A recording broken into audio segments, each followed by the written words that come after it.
Good evening, everybody, and welcome to the second episode of the new season of Face Off. We're about to talk about the week that was in sports, once again alongside Derek McCauley, Kyle Solander. I am Ryan Ravel. Guys, how are we? Doing good, man. Doing good? How about you, Kyle? Not bad at all. Not bad. What do you say we jump right into it, starting with the NFL? Let's do it. And the drama ended pretty much as quickly as it began with Josh Freeman. The whole thing with the Buccaneers, the disagreements with the coaching staff, he's released, and he signed a few days ago with the Minnesota Vikings. Kyle, we will start with you. Should Josh Freeman be the starter for the Vikings this week? Oh, absolutely. And he should be the starter moving forward in the season. Until he does something that proves he can't be the starter, they should absolutely be looking in his direction. I think when you look at Josh Freeman, he's only 25 years old. He's had a 4,000-yard passing season. And when you look at the Vikings, they don't really have any direction if you look away from Ponder. So I think you have to consider Josh Freeman not just now, but in a long-term role with that team. And you know what, Kyle? I'm going to have to agree with you on that. I know the whole purpose is we're supposed to argue on this, have the banter back and forth, but this is one of the things that, I'm going to have to agree. I mean, I talked about this before we went on the air. They usually pay these athletes millions of dollars, six-figure contracts, money that, to me, if I'm getting paid that kind of money, I want to play. Absolutely. I don't want to sit on the sidelines. And this dude's what, 25? 25. He's 25 years old. You give him a chance. I mean, Ponder, your starting quarterback, has been a flop so far. Matt Castle's the only other viable option, and he's won one game, the only one they've won, by way, this whole season. You're in the bottom of your division. Why not give him a shot? The only thing stopping me from saying Josh Freeman in this scenario is I lost a lot of respect for him with what happened in Tampa.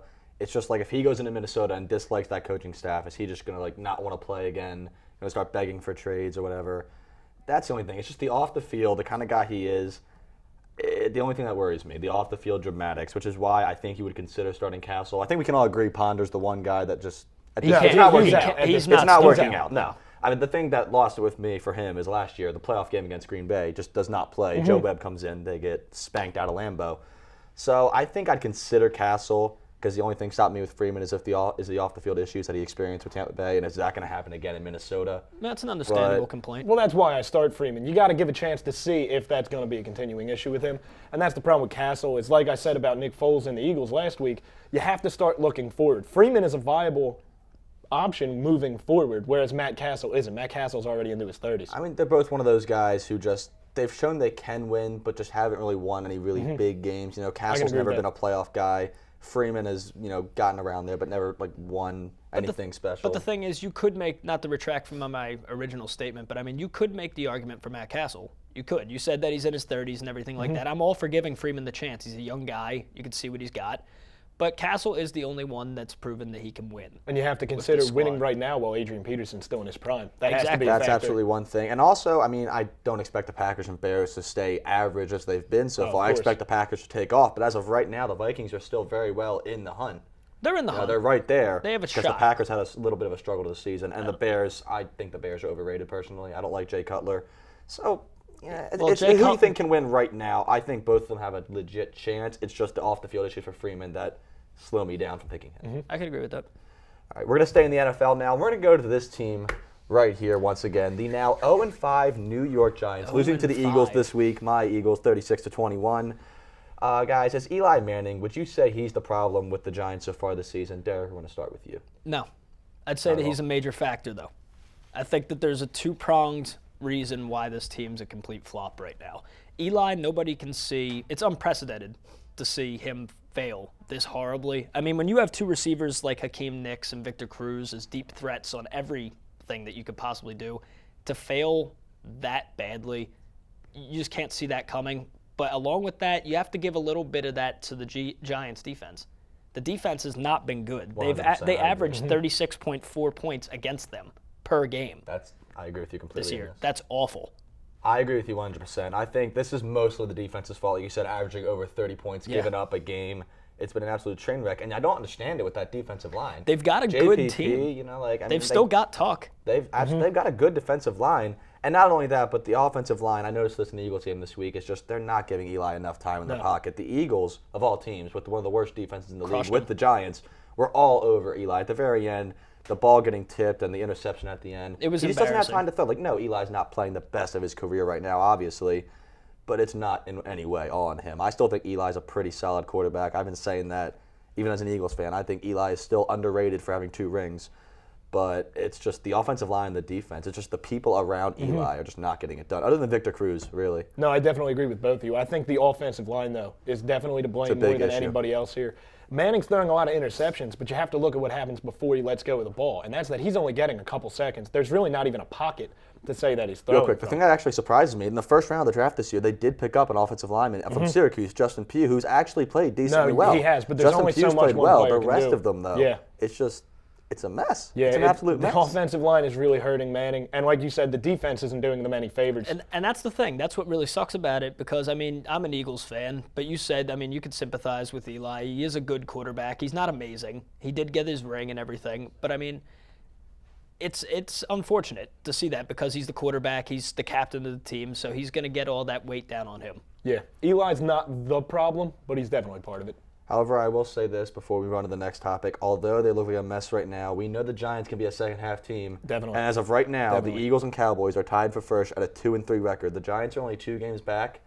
No doubt in my mind. At 0-5. Only 2 games out of this first place in the division. I have no doubt that the Giants can turn it around. Oh, my Will God. they do it this week against Chicago? I don't know. But I wouldn't count them out just yet. As bad as I don't see it. I'm counting them out.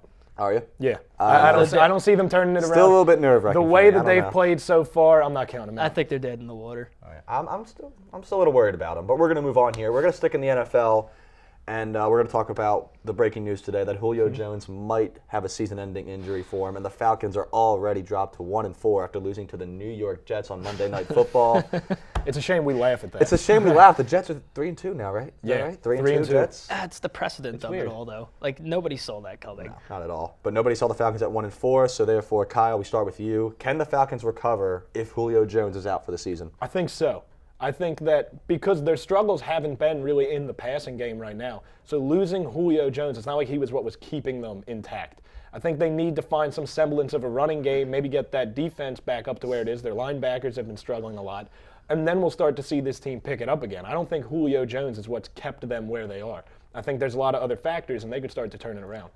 For me, if Julio Jones is out for the year, the season's over for the Atlanta Falcons in my mind because it's just too many injuries at this point. Roddy White's banged up, and yes, he'll be healthy by the second half of the season. But if Julio's out for the year, you already have Steven Jackson banged up. So you have Jason Snelling and Rodgers as your running backs, which is just not going to get the job done. I love Matt Ryan. I think Matt Ryan's still extremely underrated. I think he's a fantastic quarterback. But the only real weapon he has at the moment is Tony Gonzalez, who's probably playing his last year as a tight end. He's getting up there in age. And not to mention the New Orleans Saints are just taking off this season. Drew Brees is having a heck of a start. So, no, I think if Julio's out for the season, the Falcons can say bye-bye. And you know what? I'm going to have to echo that point, unfortunately, for Kyle. But I totally agree with that. Just looking at the stats and looking what Julio Jones has done thus far this season, he's more than quadrupled the stats of every other receiver that they have. He's easily the best option that Ryan has or had. You say Tony Gonzalez. Now, when your tight end is your best option on passing, that's a big problem. It'll help in the red zone. Is it but though? to get to the red Jimmy zone Graham first. in New Orleans. Well, is that a problem? Jimmy Graham is a Graham rarity.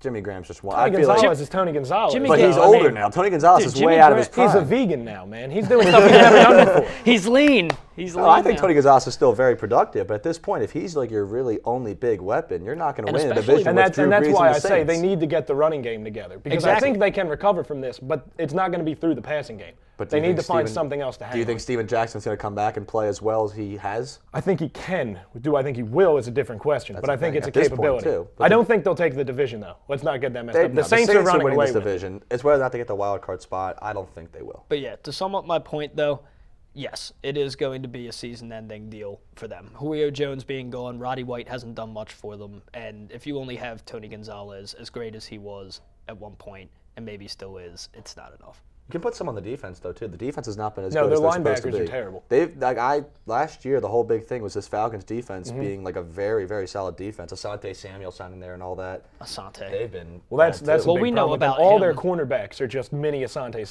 Pretty much. They They have just no go for the interceptions. just They can't bulk hit. in that background. Well, they're not about the team. They're about their own personal stats. yeah. Speaking of big hits, let's go to Jadeveon Clowney and talk about him and his possible NFL future. A lot going on with him right now on and off the field, not living up to his expectations. Derek, we will start with you on this one. Is Clowney hurting his NFL image? I'd say undoubtedly. Yeah. I'd say that it definitely does hurt your NFL image. I know that a lot of people in the NFL have done some very questionable things and gotten away with it in the past. I mean, look at somebody like Des Bryant with his situations, and he's hailed as one of the better receivers, especially with fantasy crowd and everything like that. But he's been hailed as one of the better defensive ends to come out of college in the past decade. This guy has a lot built up for him. He was up for Heisman's and stuff like that. He's one of the people that they're really looking forward to. But to pull such amateur and immature stunts like that, I mean, to go up to your coach, to go up to anybody really when you have a commitment to them and go up to them and like right before you're about to do something huge, like a game, and just be like, yeah, I'm not feeling it. You can't do that. No. That's what he said. Normally it's the trainer that would come up to him, but he did it himself, which really says something. It's completely unprofessional on his part, but honestly, I think his NFL image has been hurt since before any of this off-the-field issues. I think the moment that ESPN hyped him up as the number 1 pick in the draft this year, as the Heisman favorite, for a defensive tackle, he's not going to win the Heisman Trophy, bottom line. I think he was built up, too much pressure, too much hype, and I think from that moment right there, he wasn't going to be the number 1 pick. He was going to drop down. He has not done much this season at South Carolina, and then all this off-the-field issues also just adds on to it. But I think he's been hurting it since, I mean, not even just himself, just the media hurt the image enough. Like, they hyped him up too much. They built him up too big. He's a very good player, but he's not the next great defensive tackle in the NFL. I really don't believe he is. I think he can be efficient. I think he'd be productive on a team. I'd certainly like him, but I don't think he's this big number 1 pick, Heisman hopeful. Now, I'm not so worried about where he goes, whether it's Heisman or not, because everybody's been talking about the worst team is just the Clowney team. Like, it's already been decided that's who they're taking. But I don't think he's really hurting his NFL image when it comes to the off-the-field stuff. When you talk about a guy like Des Bryant, Justin Blackmon, who came out 2 years ago, there are guys doing a lot worse in college that still come out and flourish, and they're first-round picks. So, I mean, maybe this stuff hurts the way teams look at him, but it's not going to affect the way he gets drafted. I think it is more the on-the-field issues himself, the fact that he's just not living up to expectations. And again, it was built too high. But, I mean, this kind of reminds me of like a Jake Locker. Everyone thought Jake Locker was going to be easily the number 1 pick in the draft, and he fell. And he hasn't been bad with Tennessee. But he hasn't been bad. I mean, now Fitzpatrick took over. He's doing the same thing with Matt Barkley. That's true. It's very true, actually. Now he's here in Philly, dropped to the 4th round. So I think Clowney's one of those guys. I don't think he'll drop to the 4th round. No. By no means. But, you know, I feel like his whole image was hurt just from the start. He wasn't as good as people made him out to be.